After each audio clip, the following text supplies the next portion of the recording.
You don't need a massive budget or a design degree, but your home deserves better than a matching furniture set or 6 throw pillows with no personality. Today, we're breaking down the 6 don'ts that drag a room down and the 6 do's that can elevate your space. Let's get into it. A predictable room is a boring room. If everything matches, the same color family, same shape, same era, nothing stands out. It all fades into the background. Think gray couch, gray rug, gray cushions, all similar shades. That is not good design. Great design needs contrast, a bit of tension, something for your eye to land on. And you create that by mixing things up. That means playing with texture, pairing rough with smooth, soft with structure. These juxtapositions add depth, especially in a neutral room where texture is your visual interest. It also means mixing shapes. Don't fill a room only with straight lines or only with curves. Combine the two. Try a round mirror above an angular console or an angular lamp on a curved side table. And don't be afraid to bring in pieces from different eras. A vintage table can look great next to a modern sofa. If you mix old and new, it makes your home feel like it was assembled over time, not ripped straight from a catalog. Another tip is to add a hint of black. Even in the softest, most neutral room, a little black can help anchor the space. Think a black lamp base or black picture frames or even black curtain rods. It doesn't take much, but it makes a difference. And if you're ever stuck trying to imagine how your space could look, we're currently building a tool that lets you upload a photo of your room and instantly preview different ideas and furniture styled to your taste. It is invite only for now, but you can join the waitlist for early access. Okay, yes, I know. You're watching this on the internet. And yes, I'm giving you design advice online. But here's the thing. The best interiors don't come solely from Pinterest boards. They come from you. Scrolling for inspo is easy, it's addictive, and it gives you a sense of direction. But if you simply copy what you see online, you risk building a space that works for someone else's life. And worse, one that feels generic and impersonal. Platforms like TikTok, Instagram, and Pinterest are designed to feed you more of what you already like. That might sound helpful, but it can trap you in an echo chamber of boucle chairs, checkerboard rugs, and mushroom lamps. It becomes less about your taste and more about what's getting liked. So, what should you do instead? Get inspired beyond the algorithm. Visit real spaces like coffee shops, libraries, boutique shops, hotels, art galleries, and museums. Pay attention to how you feel in these spaces and what design details draw you in. Read books or perhaps go on heritage house tours. Notice how well-designed spaces age and what still looks good decades later. And remember, inspiration doesn't have to come solely from interiors. Look at nature, fashion, and film. The texture in a vintage Dior jacket or the color palette of a Wes Anderson movie might spark something more original than another beige Pinterest kitchen. The homes that stick with you aren't timeless because they ignore trends. They are timeless because they reflect the person living in them. They have a point of view. They reflect life. So sure, use the internet, but don't stop there. Before we jump back into decorating, I wanted to share an app which I've been using called Cosmic, an AI-powered canvas for research and inspiration. One of the coolest features is the AI-powered search that helps you find similar images or fresh inspiration instantly. Here, for example, I can simply highlight this set of images that I've uploaded, type in some search criteria, and Cosmic AI will show you related styles or ideas, perfect for when you're stuck or looking to explore new directions. If you're like me, you probably have tons of inspiration images saved all over your computer, and honestly, it is often a mess. But Cosmic's AI Finder changes all that.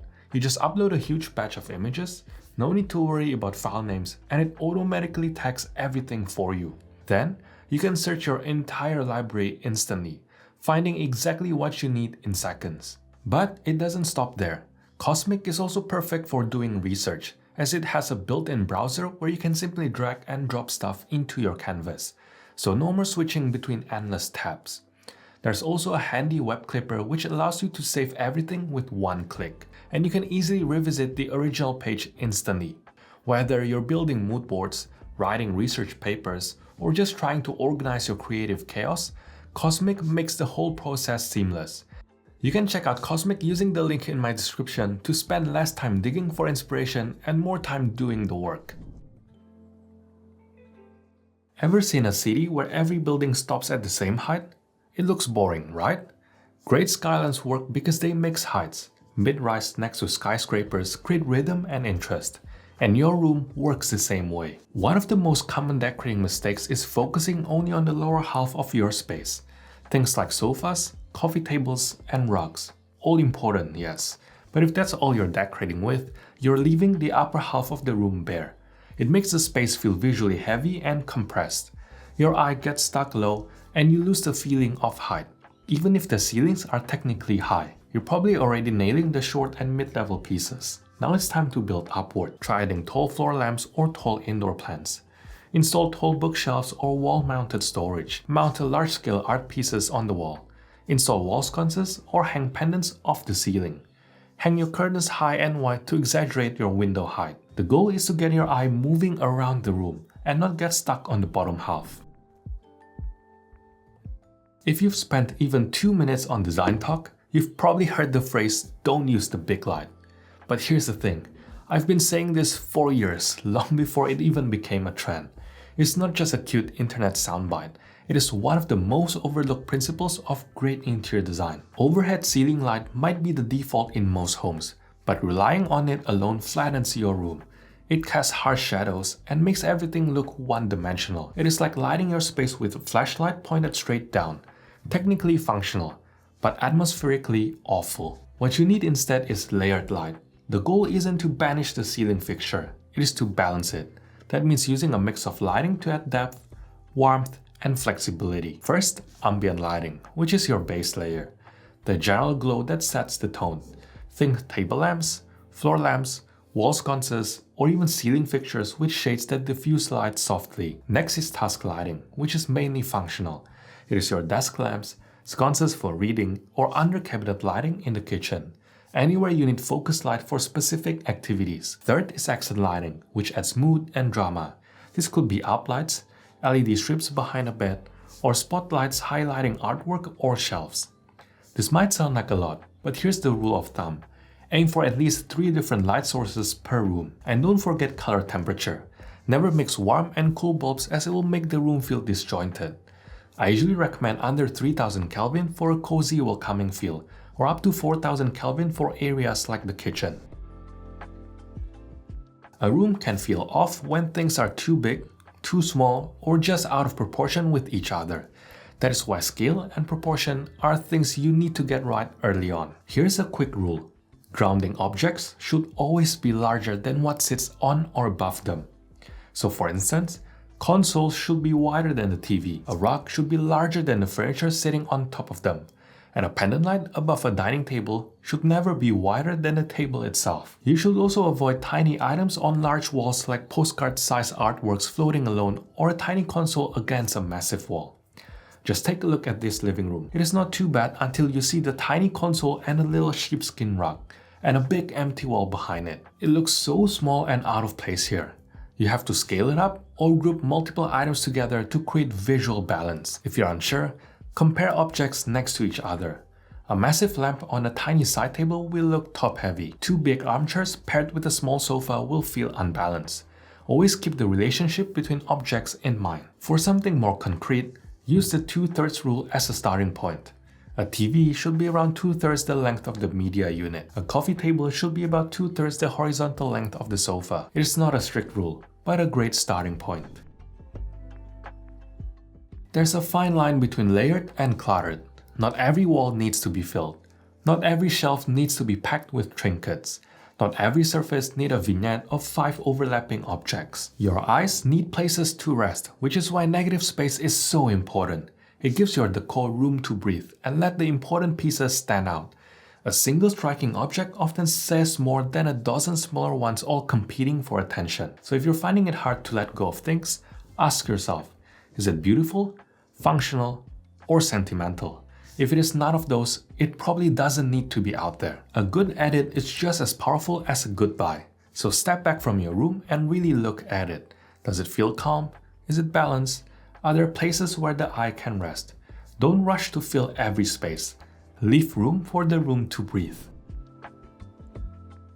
Most people start their decorating journey focused on one thing, how it is going to look.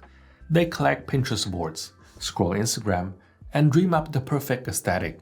And while that inspiration has its place, this is often where the problems begin. Because what looks good in a photo doesn't always work in real life. Maybe you've fallen for a gorgeous white linen sofa, but does it actually serve the way you live? Can you hang out there with your kids and pets? Or does it make you nervous and accidentally shout at your 3-year-old for spilling their food? Design should support how you actually live, not an idealized version of it. Can you read comfortably at night when there's no natural light? Is there enough accessible storage for the things you reach for daily? Comfort always trumps perfection. If you can't fully relax in the room, if you find yourself perching instead of lounging, or constantly adjusting things just to make them work, then the design isn't serving you. And that is not failure. It is just a sign to reassess. The best rooms are built when functions come first and form follows, which is part of the method I teach inside my courses. If you're approaching your decorating project like a weekend sprint, I've got news for you. That mindset is going to sabotage your space before you even start. You can't rush good design. You just can't. Not in one weekend, not in 2, not even in 4. When you try to finish everything in a single trip to IKEA, you end up settling. You buy pieces that are fine for now, but never get replaced. You fill the space just to fill it. You chase cohesion so hard that everything starts matching too perfectly, and the room ends up feeling flat, predictable, and lifeless. But homes aren't meant to be showroom sets. They are meant to tell your story. And stories don't happen overnight. The best homes I've seen feel layered, lived in, and full of soul. A chair picked up on a weekend away.